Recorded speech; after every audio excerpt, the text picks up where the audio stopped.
On allait me dire: «Ah Sofiane, faut pas faire ça, la comparaison entre Mbappé et Haaland». Bah si, on va le faire. On va le faire parce que j'y pense à chaque fois que je vois Haaland, donc et j'y pense à chaque fois que je vois Mbappé, donc autant y aller, les amis. Juste moi c'est plutôt sur la construction du footballeur et dans la construction du profil de footballeur. C'est pas l'idée de dire: «Lui, il est plus fort que lui c'est le GOAT», rentrer dans les débats Ronaldo, Messi, ça m'intéresse pas du tout.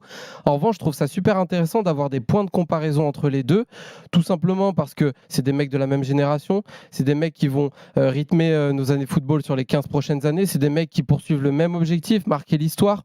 Et c'est des mecs qui ont la même fonction, marquer des buts.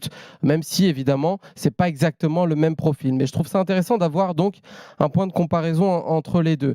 Je dis que Mbappé a de l'avance parce que naturellement, il a de l'avance. Déjà dans la façon, ça c'est peut-être très personnel, mais en tout cas, je trouve que c'est un footballeur beaucoup plus fin avec le ballon de base.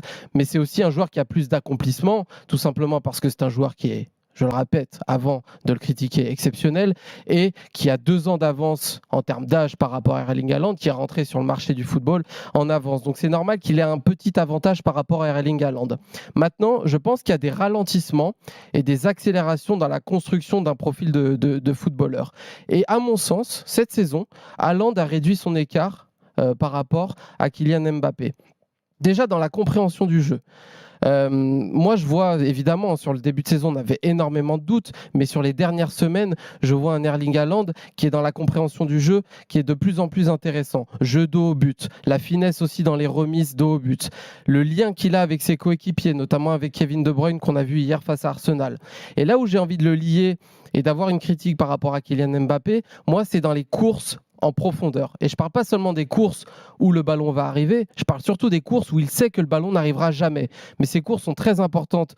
Et Erling Haaland, j'ai la sensation qu'il a un peu plus compris que Kylian Mbappé. Hier, il fait énormément d'appels à vide. Sur les derniers matchs, il y a énormément d'appels à vide et ça sert nettement le collectif. Ce que Mbappé fait de moins en moins ou fait plus du tout. Après, on va me dire, c'est plus simple de le faire quand tu as Kevin De Bruyne, quand tu es à Manchester City. Il n'a jamais vraiment fait un Mbappé. Exactement. Et que du côté du Paris Saint-Germain, c'est Carlos Soler. Mais moi, j'ai envie de rétorquer à ça. Il y a un luxe chez le footballeur et notamment chez Erling Haaland et Kylian Mbappé, c'est que l'été dernier, ils avaient le luxe de pouvoir choisir leur avenir. Et encore plus du côté de Kylian Mbappé. Encore plus du côté de Kylian Mbappé. Il y en a un qui a fait le choix de Pep Guardiola et de l'oseille, évidemment, parce que l'oseille, on ne va pas cracher dessus. Et du côté d'Mbappé, il a fait le choix d'un projet collectif qui était déjà en décadence et on pouvait nettement penser que ça allait être compliqué encore une fois cette saison. Donc ils sont aussi comptables de leur choix de carrière. Et ça me permet d'en venir à la place du joueur aussi dans un club.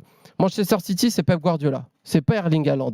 Je rappelle, Nico, 13 mars 2023, je cite, « Je n'aime pas qu'un joueur reste dans la surface pour marquer. C'est important, mais nous n'attendons pas que ça de lui. » C'est Pep Guardiola sur Erling Haaland qui avait déjà enfilé tous ses buts depuis le début de saison et qui allait mettre un quintuplé face à Leipzig. Est-ce que vous pensez que quelqu'un peut s'exprimer comme ça sur Mbappé au Paris Saint-Germain, hormis Mbappé lui-même? Est-ce que vous pensez ça? Donc il y a aussi ça dans les choix de club, la façon de te faire relancer comme ça par un mec, que ce soit un membre du staff, que ce soit ton président, et ça Erling Haaland l'a dans son club actuellement. Et donc ce sera peut-être pas toujours le cas dans la carrière des deux, peut-être que bientôt on prendra en point de comparaison Kylian Mbappé, mais ce qui est sûr c'est que cette saison c'est Haaland qu'on a en point de comparaison. Et ça veut dire que pour moi, que Kylian Mbappé a perdu de l'avance sur Erling Haaland dans sa construction de footballeur.